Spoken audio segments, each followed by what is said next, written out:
Hi friends, welcome to Infocraft. അപ്പോൾ ഞാൻ ഇന്ന് വന്നിട്ടുള്ളത് ഒരുപാട് പേര് ചോദിച്ചിട്ടുള്ള ഒരു വീഡിയോ ആയിട്ടാണ്. എന്താണെന്നല്ലേ, ഞാനിപ്പോൾ എങ്ങനെയാണ് യൂട്യൂബിന് വേണ്ടി വീഡിയോസ് എടുക്കുന്നത്, എങ്ങനെയാണ് ബാക്ക്ഗ്രൗണ്ട് സെറ്റ് ചെയ്യുന്നത്, ഫോൺ എവിടെയാണ് വെക്കുന്നത്, അങ്ങനത്തെ കുഞ്ഞു കുഞ്ഞു കാര്യങ്ങളാണ് ഇന്നത്തെ വീഡിയോയിൽ നമ്മൾ ഷെയർ ചെയ്യാൻ പോകുന്നത്. അത്രയ്ക്ക് വലിയ യൂട്യൂബ് സ്റ്റുഡിയോ സെറ്റപ്പ് എന്നൊന്നും പറയാനൊന്നുമില്ല കേട്ടോ. ചെറിയൊരു ബാക്ക്ഗ്രൗണ്ട് സെറ്റിങ്ങും കാര്യങ്ങളും മാത്രമേ ഉള്ളൂ. ഇപ്പോൾ ഒരു ചാനൽ തുടങ്ങാൻ ആഗ്രഹിക്കുന്ന ഒരാൾക്ക്, ഇതുപോലെ വീഡിയോസ് എടുക്കാനായിട്ട് ഒരു ഐഡിയ ഒന്നും കിട്ടാത്ത ഒരാൾക്ക് പെട്ടെന്ന് തന്നെ ഈസി ആയിട്ട് ചെയ്ത് നോക്കാൻ പറ്റുന്ന കാര്യങ്ങൾ തന്നെയാണ് ഞാനും ചെയ്തിട്ടുള്ളത്. അപ്പോൾ അങ്ങനെയുള്ളവർക്ക് ഉപകാരപ്പെടുന്ന എനിക്ക് ഉറപ്പാണ്. അപ്പോൾ എന്തായാലും കണ്ടു നോക്കിയിട്ട് നിങ്ങളുടെ അഭിപ്രായങ്ങളൊക്കെ പറയൂ കേട്ടോ. ആദ്യം തന്നെ നമുക്ക് വേണ്ടത് ഒരു ഫോണാണ്. അത്യാവശ്യം ക്യാമറ ക്ലാരിറ്റി ഒക്കെയുള്ള ഒരു ഫോൺ. ഞാൻ ആദ്യം യൂസ് ചെയ്തിരുന്നത് ജിയോണിയുടെ ഈ ഒരു ഫോണാണ് കേട്ടോ. ഇപ്പം ഇത് പറ്റില്ല, എൻ്റെ കയ്യിൽ നിന്ന് നിലത്ത് വീണു, ഡിസ്പ്ലേ ഒക്കെ പോയിട്ടിരിക്കുകയാണ്. ഏകദേശം ഒരു കൊല്ലത്തോളം ഞാൻ ഈ ഒരു ഫോണിലാണ് എൻ്റെ വീഡിയോസൊക്കെ എടുത്തിരുന്നത്. അപ്പോൾ ആദ്യം വേണ്ടത് ഒരു ഫോൺ. അടുത്തതായിട്ട് നമ്മൾ ബാക്ക്ഗ്രൗണ്ട് സെറ്റ് ചെയ്യാന്നുള്ളതാണ്. ബാക്ക്ഗ്രൗണ്ട് സെറ്റ് ചെയ്യുമ്പോൾ ശ്രദ്ധിക്കേണ്ടത് ലൈറ്റ് കിട്ടുന്ന സ്ഥലത്തിരിക്കാനായിട്ട് ശ്രദ്ധിക്കുക. അപ്പം ഞാൻ ക്രാഫ്റ്റ് വീഡിയോസ് ആണ് ചെയ്യുന്നത്. അപ്പോൾ വീഡിയോസ് എടുക്കുമ്പോൾ അത്യാവശ്യം പകൽ സമയത്താണ് നമ്മൾ വീഡിയോസ് എടുക്കുന്നതെങ്കിൽ അത്യാവശ്യം വെളിച്ചം കടന്നു വരുന്ന സ്ഥലത്തിരുന്ന് വീഡിയോസ് എടുക്കാം. ഞാനിപ്പോൾ ഇവിടെ വിൻഡോന്റെ സൈഡിൽ ഇരുന്നിട്ടാണ് വീഡിയോസ് എല്ലാം എടുക്കുന്നത്. അപ്പോൾ ആ നേച്ചുറൽ ലൈറ്റ് നമുക്കുണ്ട്. ഇതേപോലെയാണ് ലൈറ്റിന്റെ കാര്യം ശ്രദ്ധിച്ചിരുന്നത്. പിന്നെ ഈ മഴക്കാലത്ത് അതുപോലെ തന്നെ രാത്രിയിൽ വീഡിയോ എടുക്കുമ്പോഴൊക്കെ ലൈറ്റിന്റെ ഭയങ്കര പ്രശ്നം ഉണ്ടായിരിക്കും. ലൈറ്റിങ്ങിൽ ഇൻവെസ്റ്റ് ചെയ്യാനൊക്കെ താല്പര്യമുള്ളവർക്ക് അങ്ങനെ ചെയ്യാം കേട്ടോ. അല്ലെങ്കിൽ നമ്മൾ ഈ നാച്ചുറൽ ലൈറ്റ് വരുന്ന സ്ഥലങ്ങളിൽ ഇരുന്നിട്ട് വീഡിയോസ് എടുക്കാനായിട്ട് ശ്രദ്ധിക്കാം. ഇനി അടുത്തത് ബാക്ക്ഗ്രൗണ്ട് സെറ്റ് ചെയ്യുക എന്നുള്ളതാണ്. അപ്പോൾ ഞാൻ ആദ്യം ചെയ്തിരുന്നത് എങ്ങനെയാണെങ്കിൽ, എനിക്ക് വലിയ ഐഡിയ ഒന്നും ഉണ്ടായിരുന്നില്ല ചാനൽ തുടങ്ങുന്ന സമയത്ത്. അപ്പോൾ ഞാൻ പ്ലെയിൻ തുണികൾ, ഇപ്പം എന്താ പറയുക, എല്ലാ മുണ്ടുകൾ എടുത്തിട്ടുണ്ടായിരുന്നു. അതുപോലെ തന്നെ ബേബി ഷീറ്റ്സ്, ഇതുപോലത്തെ ബേബി ഷീറ്റ്സ് ഉണ്ടല്ലോ, മോനുള്ളത് കൊണ്ട് അങ്ങനത്തെ ഒരു 3-4 കളേഴ്സ് എൻ്റെ ഉണ്ടായിരുന്നു. അപ്പോൾ ഇതും പിന്നെ പ്ലെയിൻ ആയിട്ടുള്ള തുണികൾ, വെള്ള മുണ്ടുകൾ, ഇതൊക്കെയാണ് ഞാൻ ബാക്ക്ഗ്രൗണ്ട് ആയിട്ട് യൂസ് ചെയ്തിട്ടുണ്ടായിരുന്നത്. ഇനി അടുത്തത് ഏറ്റവും വലിയ പ്രശ്നം നമ്മുടെ ഫോൺ എവിടെ വെക്കുന്നുള്ളതാണ്. ഒരു ചാനൽ തുടങ്ങണമെന്ന് ആഗ്രഹിക്കുന്നവരുടെ ഏറ്റവും വലിയ പ്രശ്നം, അല്ലെങ്കിൽ പെട്ടെന്ന് മനസ്സിലേക്ക് ഓടി വരുന്ന ഒരു പ്രശ്നം എന്ന് പറയുന്നത് ഫോൺ എങ്ങനെ സെറ്റ് ചെയ്യും, ഫോൺ എവിടെ വെക്കുന്നുള്ളത് തന്നെയാണ്. അപ്പോൾ തുടക്കത്തിൽ തന്നെ ഒരു ട്രൈപോഡിലൊക്കെ ഇൻവെസ്റ്റ് ചെയ്യുക എന്ന് പറയുന്നത് എല്ലാവർക്കും പോസിബിൾ ആയിട്ടുള്ള കാര്യമൊന്നുമല്ല. അപ്പോൾ ഞാൻ തന്നെ യൂട്യൂബിൽ കുറേ സെർച്ച് ചെയ്ത് നോക്കി. കുറേ വീഡിയോസ് ഉണ്ട് കേട്ടോ, DIY ട്രൈപോഡ് വീട്ടിൽ തന്നെ ഉണ്ടാക്കാൻ പറ്റുന്ന കുറേ മെത്തേഡ്സ് ഉണ്ട്. ഇപ്പം നിങ്ങൾ യൂട്യൂബിൽ തന്നെ സെർച്ച് ചെയ്ത് നോക്കിയാൽ മതി. അതിൽ നിന്നും നിങ്ങൾക്ക് സ്യൂട്ടബിൾ ആയിട്ടുള്ള ഒരെണ്ണം സെലക്ട് ചെയ്യാം. ഞാനെങ്ങനെ ചെയ്തിരുന്നെന്ന് ഞാൻ ഇതിൽ കാണിക്കാം കേട്ടോ. ഞാൻ ഏറ്റവും സിമ്പിൾ ആയിട്ടുള്ള ഒരെണ്ണമാണ് സെലക്ട് ചെയ്തത്. ഞാനൊരു വീഡിയോയിൽ ഇത് കാണിച്ചിട്ടുണ്ട്, പേപ്പർ ഗ്ലാസ് യൂസ് ചെയ്തിട്ട് ഫോൺ സ്റ്റാൻഡ് ഉണ്ടാക്കണത്. ഇതുപോലെയാണ് ഞാൻ ഫോൺ സ്റ്റാൻഡ് ഉണ്ടാക്കിയത്. ഇത് എളുപ്പമായിരുന്നു, പെട്ടെന്ന് തന്നെ പരിപാടി കഴിയും. ഒരു പേപ്പർ ഗ്ലാസ് എടുക്കുക, ഈ ഒരു രീതിയിൽ കട്ട് ചെയ്യുക, എന്നിട്ട് ഈ ഗ്യാപ്പിലാണ് നമ്മൾ ഫോൺ വെക്കുന്നത്. ഇനി ഈ ഫോണിന്റെ പൊസിഷൻ ഒന്ന് മാറ്റണമെങ്കിൽ നമ്മൾ വെട്ടിയത് ഒന്നും കൂടി ചെരിച്ച് കട്ട് ചെയ്ത് കൊടുത്താൽ മതി. അങ്ങനെ 1-2 അളവിൽ ഈ പേപ്പർ ഗ്ലാസ് ഉണ്ടാക്കി വെക്കുകയാണെങ്കിൽ നമുക്ക് ഈസി ആയിട്ട് കുറേ നാൾ ഈ ഒരു പേപ്പർ ഗ്ലാസ് യൂസ് ചെയ്തിട്ട് വീഡിയോ എടുക്കാനായിട്ട് പറ്റും. ഇപ്പം നല്ല വെയിറ്റ് ഉള്ള ഫോണൊക്കെ ആണെങ്കിൽ പേപ്പർ ഗ്ലാസ്സിൽ വെക്കുമ്പോൾ വീണ് പോകാനുള്ള ചാൻസ് ഉണ്ട് കേട്ടോ. ഈ ഫോണൊന്നും കുഴപ്പമില്ല. ഞാൻ ഒരുപാട് നാൾ ഇതേപോലെ പേപ്പർ ഗ്ലാസ്സിൽ വെച്ചിട്ട് തന്നെയാണ് വീഡിയോസ് എടുത്തിരുന്നത്. അങ്ങനെ വീണ് പോകാറൊന്നുമില്ല. പിന്നെ ഹൈറ്റ് വേണമെങ്കിൽ ഞാൻ ഇതേപോലെ 3-4 ബോക്സുകൾ വെക്കും. എന്നിട്ട് അതിൻ്റെ മുകളിൽ ഈ പേപ്പർ ഗ്ലാസ് വെച്ചിട്ട് ഫോൺ വെച്ചിട്ടാണ് വീഡിയോസ് എടുത്തിരുന്നത്. പക്ഷെ ഇതിനേക്കാളും ഒരുപാട് നല്ല ഓപ്ഷൻസ് ഉണ്ട് കേട്ടോ. യൂട്യൂബിൽ തന്നെ സെർച്ച് ചെയ്താൽ മതി. മലയാളത്തിൽ തന്നെ ഒരുപാട് DIY ഫോൺ സ്റ്റാൻഡ്, ട്രൈപോഡ് എന്നൊക്കെ പറഞ്ഞിട്ട് കുറേ ഉണ്ട്. അപ്പോൾ അതിൽ നിന്നൊന്നും സെലക്ട് ചെയ്യായിരിക്കും നല്ലത്.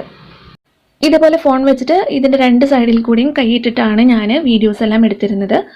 കുഴപ്പമില്ലായിരുന്നു. ഒരുപാട് നാൾ, ഏകദേശം 1.5 കൊല്ലത്തോളം ഞാൻ ഇതുപോലെയാണ് വീഡിയോസ് എടുത്തിരുന്നത്. അപ്പോൾ ഞാൻ ചാനൽ തുടങ്ങിയിട്ട് 2 കൊല്ലം ആവാറായി കേട്ടോ. വീഡിയോസ് എല്ലാം മോണിറ്റൈസ് ആയതിനു ശേഷമാണ് ഞാനൊരു ട്രൈപോഡ് വാങ്ങുന്നത്. ഇനി ഞാൻ കുറച്ച് മാറ്റങ്ങൾ ഈ അടുത്ത് വരുത്തിയിട്ടുണ്ടായിരുന്നു. ചാനൽ വളരുന്നതിനനുസരിച്ച് നമ്മൾ നമ്മുടെ വീഡിയോയുടെ ക്വാളിറ്റിയിലും മാറ്റങ്ങൾ വരുത്തിക്കൊണ്ടിരിക്കണം.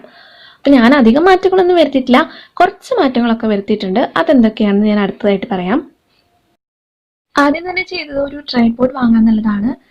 ഇത് സാധാരണ ഒരു ട്രൈപോഡാണ്. ഒരു 400 രൂപയുടെ താഴെ ഉണ്ടായിരുന്നുള്ളൂ കേട്ടോ. ആമസോണിനാണ് വാങ്ങിയത്. ലിങ്ക് ഒന്നും ഞാൻ സേവ് ചെയ്തിട്ടില്ല. ഇത് അത്ര വലിയ ക്വാളിറ്റി എന്ന് പറയാനൊന്നുമില്ല, കാരണം നമ്മൾ ഉപയോഗിക്കുന്നതിനനുസരിച്ചിരിക്കും. എൻ്റെ കയ്യിൽ നിന്ന് തന്നെ ഒരു പ്രാവശ്യം ഇത് പൊട്ടിയിട്ടുണ്ടായിരുന്നു. എന്നിട്ട് ഫെവിക്വിക്ക് വെച്ച് ഒട്ടിച്ച് വെച്ചേക്കാണ്. അപ്പം അത്ര വലിയ ക്വാളിറ്റി ഒന്നും പറയാനില്ല. പക്ഷേ സൂക്ഷിച്ച് ഉപയോഗിക്കുകയാണെങ്കിൽ ഒരുപാട് കാലം നമുക്ക് ഉപയോഗിക്കാനായിട്ട് പറ്റും. ഇപ്പോൾ ഒരു 6-7 മാസമായിട്ട് ഞാൻ ഈ ട്രൈപോഡാണ് യൂസ് ചെയ്യുന്നത്. കുറേ അഡ്ജസ്റ്റ് ചെയ്യാനൊക്കെ പറ്റും കേട്ടോ. ഹൈറ്റൊക്കെ അഡ്ജസ്റ്റ് ചെയ്യാനൊക്കെ പറ്റും. എല്ലാ ഓപ്ഷൻസും ഉണ്ട്. പിന്നെ നമ്മൾ സൂക്ഷിച്ച് ഉപയോഗിക്കുക, അത്രയേ ഉള്ളൂ. പിന്നെ ഫോൺ മാറ്റിയിട്ടുണ്ടായിരുന്നു. ഫോൺ മാറ്റിയത് ആ ഒരു ഫോൺ പൊട്ടിയത് കൊണ്ടാണ് കേട്ടോ. ഇപ്പോൾ യൂസ് ചെയ്യുന്നത് ഒപ്പോ ആണ്. പിന്നെ ബാക്ക്ഗ്രൗണ്ടിൻ്റെ കാര്യം, ബാക്ക്ഗ്രൗണ്ട് സെറ്റിങ്സിൽ എല്ലാവർക്കും പറ്റുന്ന ഒരു കാര്യമാണ് ഞാൻ പറയാൻ പോകുന്നത്. അതായത് ചാർട്ട് പേപ്പർ നമുക്ക് ഈസി ആയിട്ട് കിട്ടും. 5 രൂപയുള്ള ഒരു ചാർട്ട് പേപ്പർ കിട്ടാനായിട്ട്. അപ്പോൾ വൈറ്റ് കളർ, അതേപോലെ ഇഷ്ടമുള്ള കളർ എടുക്കാം. വൈറ്റ് കളർ ആയിരിക്കും ഏറ്റവും നല്ലത്. ഇതുപോലെ ക്രാഫ്റ്റ് വീഡിയോസ് ചെയ്യുന്നവരെ കാര്യമാണ് ഞാൻ ഉദ്ദേശിച്ചത് കേട്ടോ. പ്ലെയിൻ തുണികളൊക്കെ യൂസ് ചെയ്യുന്നതിനേക്കാളും എന്തുകൊണ്ടും നല്ലത് ചാർട്ട് പേപ്പർ തന്നെയാണ് കേട്ടോ. അപ്പോൾ ചാർട്ട് പേപ്പറാണ് ഞാൻ ഇപ്പോൾ യൂസ് ചെയ്യുന്നത്. വൈറ്റും അതുപോലെ തന്നെ ബ്ലാക്കുമാണ് കൂടുതൽ യൂസ് ചെയ്യുന്നത്. ബ്ലാക്ക് ചാർട്ട് പേപ്പറിന് 10 രൂപ 15 രൂപയൊക്കെ റേറ്റ് ഉണ്ട് കേട്ടോ. സാധാരണ നമ്മുടെ വൈറ്റ് ചാർട്ട് പേപ്പറിനൊക്കെ ഒരു 5 രൂപയൊക്കെ ഉണ്ടായിരിക്കുള്ളൂ. അപ്പോൾ ഒരു ചാർട്ട് പേപ്പർ വാങ്ങിയാൽ കുറേ വീഡിയോസിന് അത് യൂസ് ചെയ്യാം. അതിന്റെ 2 സൈഡ് നമുക്ക് യൂസ് ചെയ്യാം.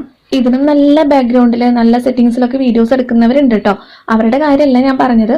ഒരു ചാനൽ തുടങ്ങാൻ ആഗ്രഹിക്കുന്ന ഒരാൾക്ക് ഏറ്റവും ബേസിക് ആയിട്ട് എളുപ്പത്തിൽ ചെയ്യാൻ പറ്റുന്ന കാര്യങ്ങളൊന്ന് ഷെയർ ചെയ്തു എന്ന് മാത്രം. പിന്നെ നമ്മുടെ ബാക്ക്ഗ്രൗണ്ടിൽ ഇതേപോലെ കുഞ്ഞു കുഞ്ഞു ഫ്ലവേഴ്സ് ഒക്കെ ഉണ്ടെങ്കിൽ ഒന്ന് സെറ്റ് ചെയ്യുകയാണെങ്കിൽ ഒന്നും കൂടി നല്ല ഭംഗിയുണ്ടായിരിക്കും കേട്ടോ. ഞാനിപ്പോൾ ലാസ്റ്റ് ചെയ്ത വീഡിയോയിൽ ഇതേപോലെ വെച്ചിട്ടുണ്ടായിരുന്നു. അപ്പോൾ വീഡിയോ കാണാൻ തന്നെ ഒരു ഭംഗിയുണ്ടായിരിക്കും.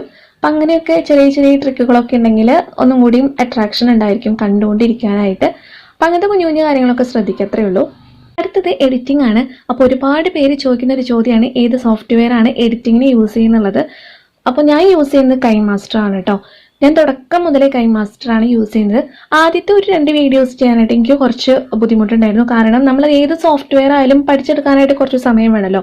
ഞാൻ വേറെ സോഫ്റ്റ്വെയർസ് ഒന്നും യൂസ് ചെയ്ത് നോക്കിയിട്ടില്ല കേട്ടോ. അതുകൊണ്ട് കമ്പയർ ചെയ്ത് പറയാൻ എനിക്കറിയില്ല. പക്ഷേ ഏതൊരാൾക്കും സിമ്പിളായിട്ട് പഠിച്ചെടുക്കാൻ പറ്റുന്ന കാര്യങ്ങളൊക്കെ കൈമാസ്റ്ററിലുള്ളൂ.